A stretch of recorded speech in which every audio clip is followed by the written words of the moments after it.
ओम शांति। आज है दिनांक 28 अगस्त 2024। प्रातः मुरली। मीठे बच्चे, तुम जितना बाप को याद करेंगे उतना आत्मा में लाइट आएगी।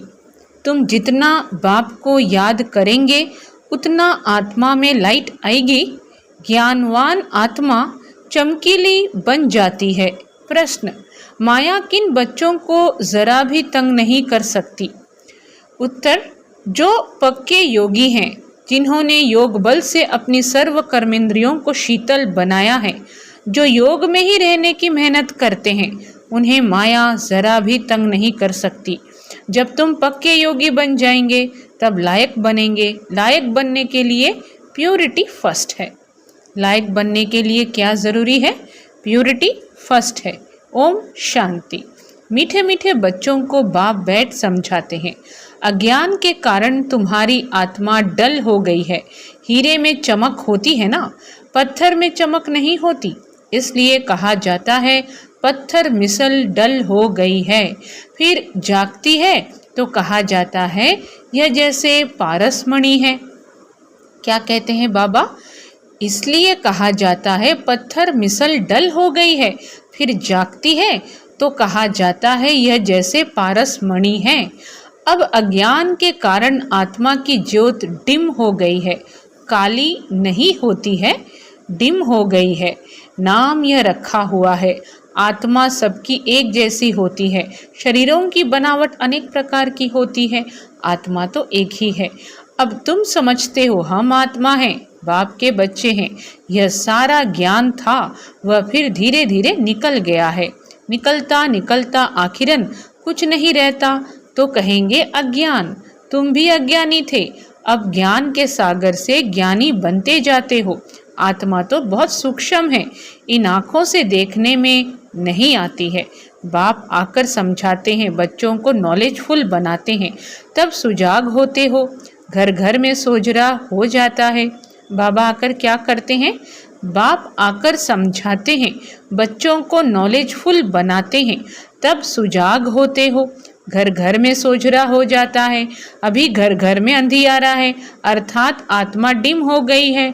अब बाप कहते हैं मुझे याद करो तो लाइट आ जाएगी, फिर तुम ज्ञानवान बन जाएंगे। मुझे याद करो तो लाइट आ जाएगी, फिर तुम ज्ञानवान बन जाएंगे।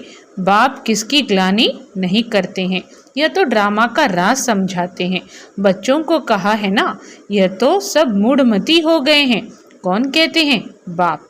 बच्चे, तुम्हारी कितनी सुंदर बुद्धि बनी थी श्रीमत पर, अभी तुम फील करते हो ना, तुम्हें ज्ञान मिला है।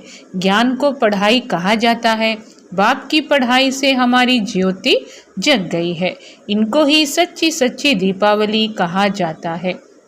बाबा की इस अनमोल पढ़ाई से हमारी ज्योति जग गई है। इनको ही सच्ची सच्ची दीपावली कहा जाता है। छोटेपन में मिट्टी के दीपक में तेल डाल ज्योति जगाते थे। यह तो रस्म चलती रहती है, उनसे कोई दीपावली नहीं होती। यह तो आत्मा जो अंदर है वह डिम हो गई है।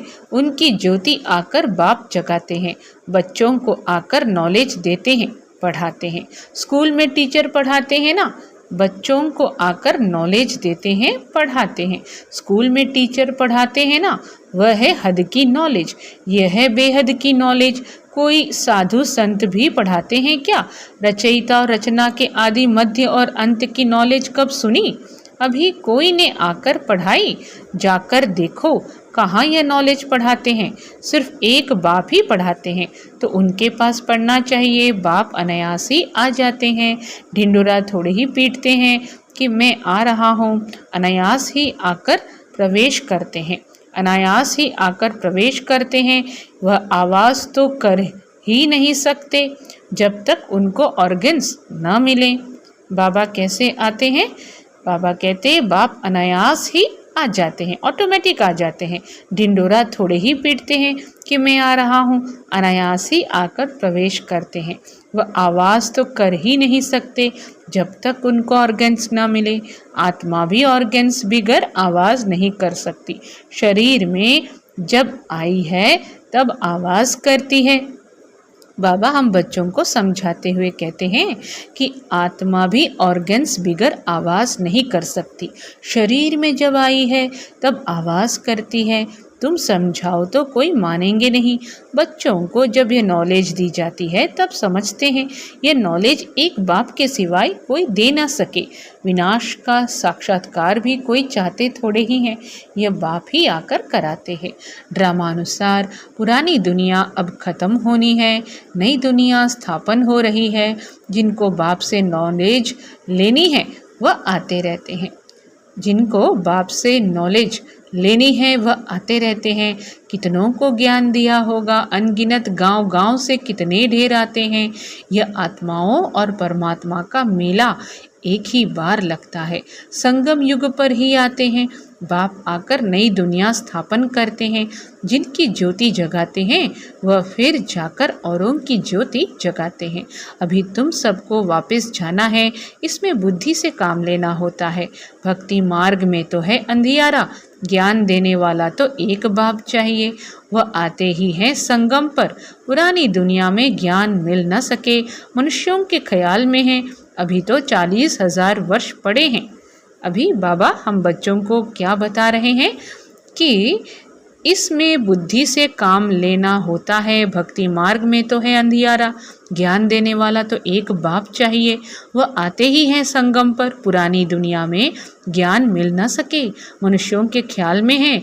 अभी तो 40,000 वर्ष पड़े हैं, बिल्कुल ही घोर अंधियारे में है। समझते हैं 40,000 वर्ष बाद भगवान आएगा, ज़रूर आकर ज्ञान दे सद्गति करेंगे, तो गोया अज्ञान है ना।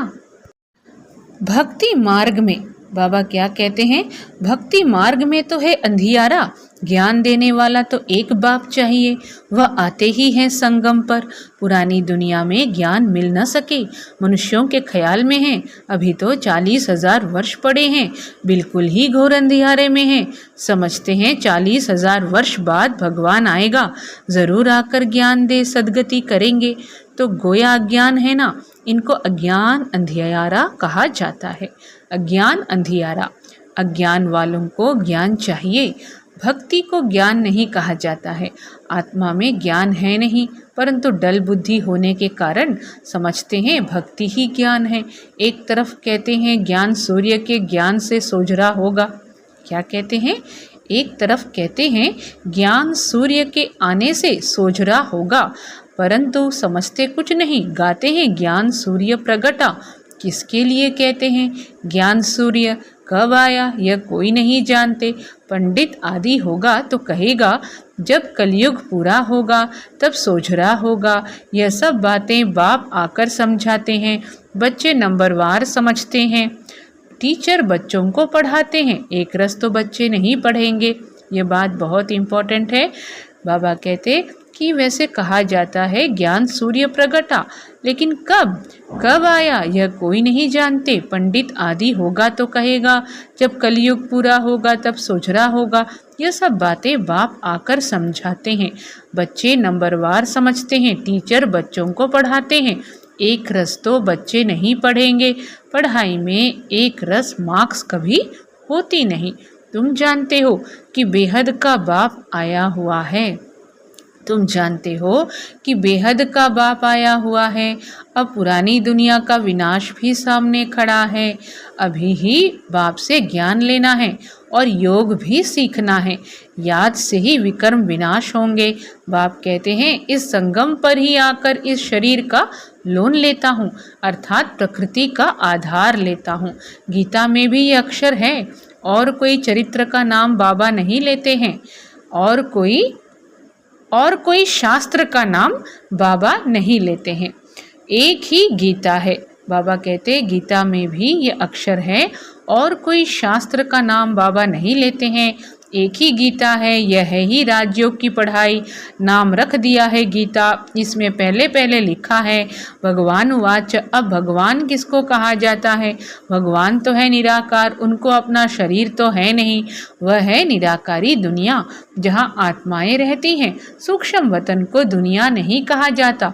यह है स्थूल साकार दुनिया, वह है आत्माओं की दुनिया। खेल सारा यहाँ चलता है। निराकारी दुनिया में आत्माएं कितनी छोटी छोटी हैं, फिर पाठ बजाने आती हैं। ये ख्यालात तुम बच्चों को ही बुद्धि में बिठाए जाते हैं। क्या होता है?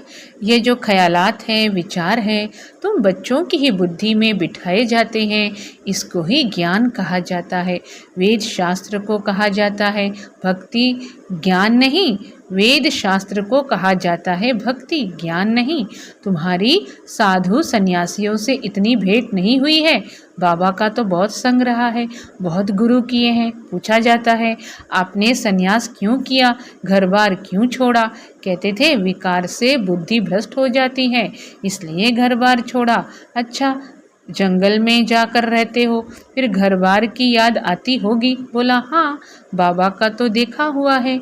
एक सन्यासी तो फिर वापस घर भी गया था, यह भी शास्त्रों में है। मनुष्य वानप्रस्थ अवस्था में तब आते हैं जब आयु बड़ी हो जाती है। छोटी आयु में तो वानप्रस्थ ले न सकें।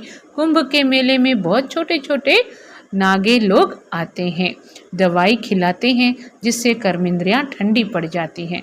तुम्हारा तो है योग बल से कर्मेंद्रियों को वश में करना। योग बल से वश होते होते आखिरन ठंडी हो ही जाएगी। कई कहते हैं, बाबा माया बहुत तंग करती है, वहाँ तो ऐसी बातें होती नहीं। कर्मेंद्रियां वश तब होंगी जब योग में तुम पक्के होंगे, कर्मेंद्रियां शांत हो जाएंगी। इसमें बड़ी मेहनत है, वहाँ ऐसे छीछी काम होते नहीं। बाप आए हैं ऐसे स्वर्ग धाम में ले जाने, तुमको लायक बना रहे हैं। माया तुमको न लायक बनाती है, अर्थात स्वर्ग व जीवन मुक्ति धाम में चलने लायक नहीं, तो बाप बैठ लायक बनाते हैं।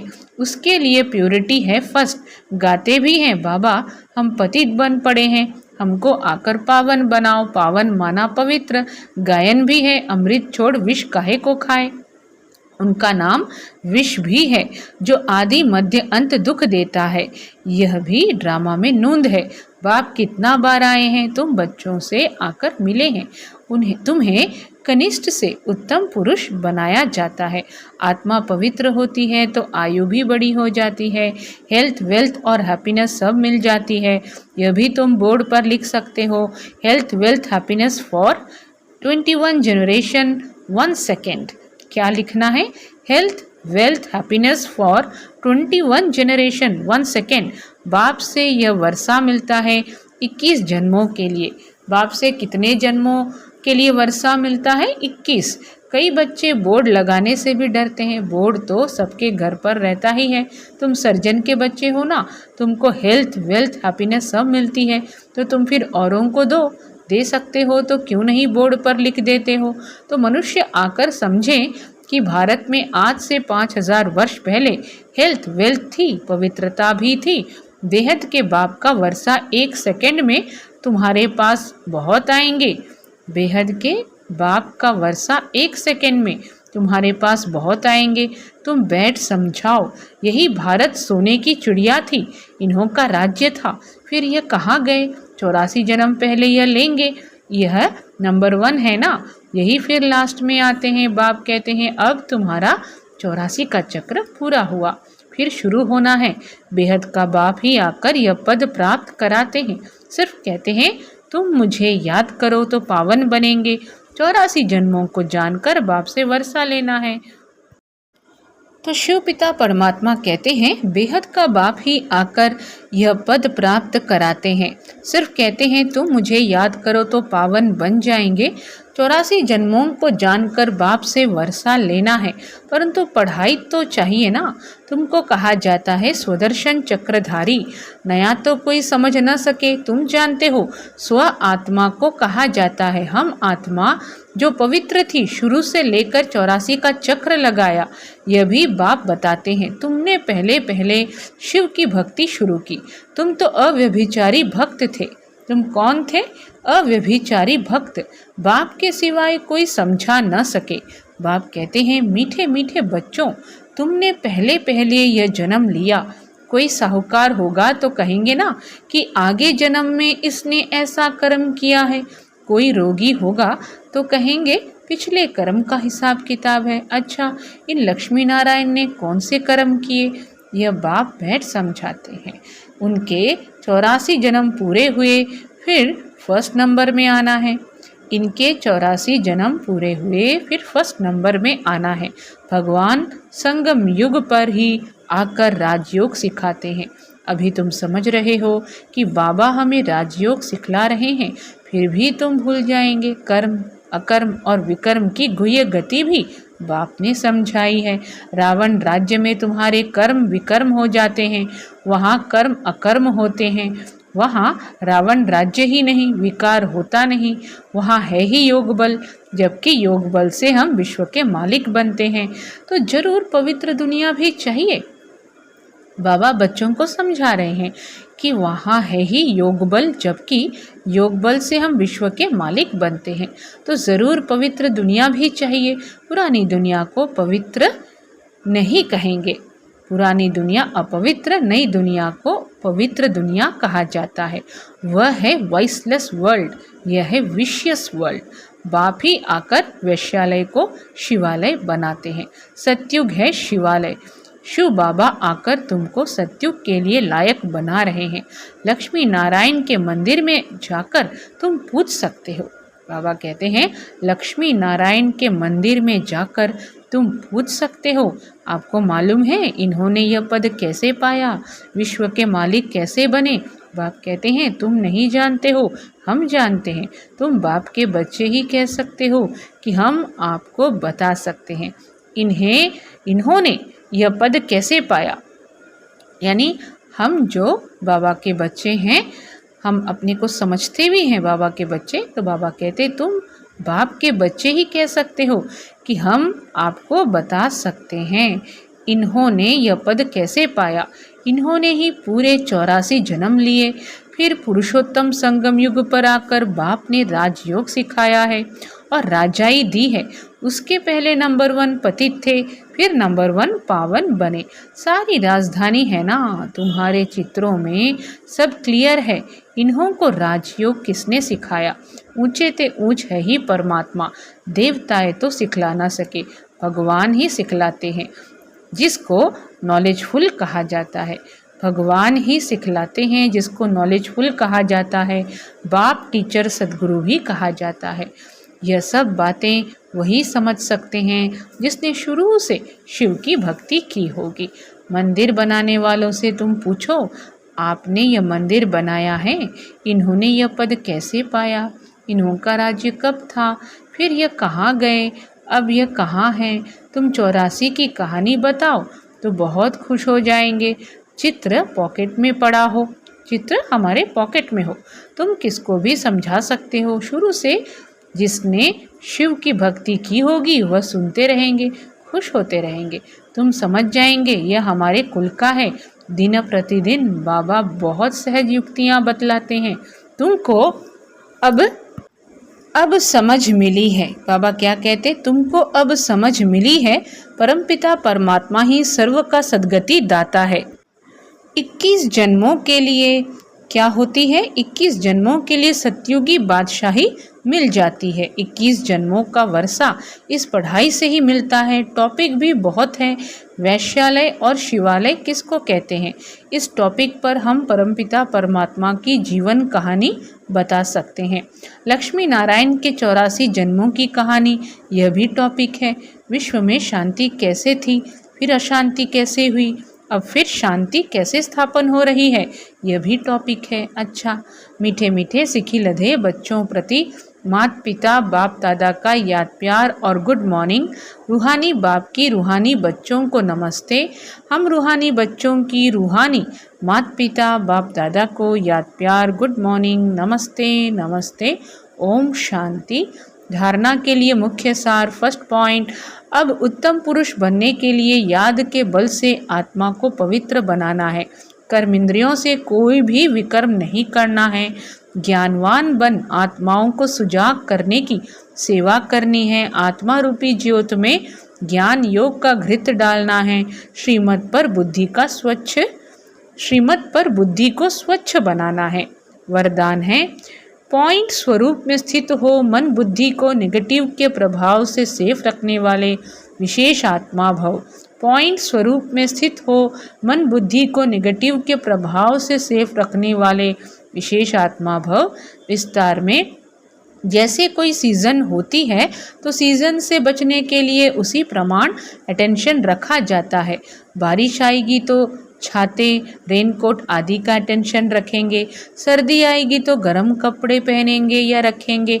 ऐसे वर्तमान समय मन बुद्धि में नेगेटिव भाव और भावना पैदा करने का विशेष कार्य माया कर रही है। इसलिए विशेष सेफ्टी के साधन अपनाओ। इसका सहज साधन है एक पॉइंट स्वरूप में स्थित होना, आश्चर्य और क्वेश्चन मार्क के बजाय बिंदु लगाना, अर्थात विशेष आत्मा बनना। स्लोगन है आज्ञाकारी वह है जो हर संकल्प, बोल और कर्म में ही क्या करते हैं जी हजूर करता है।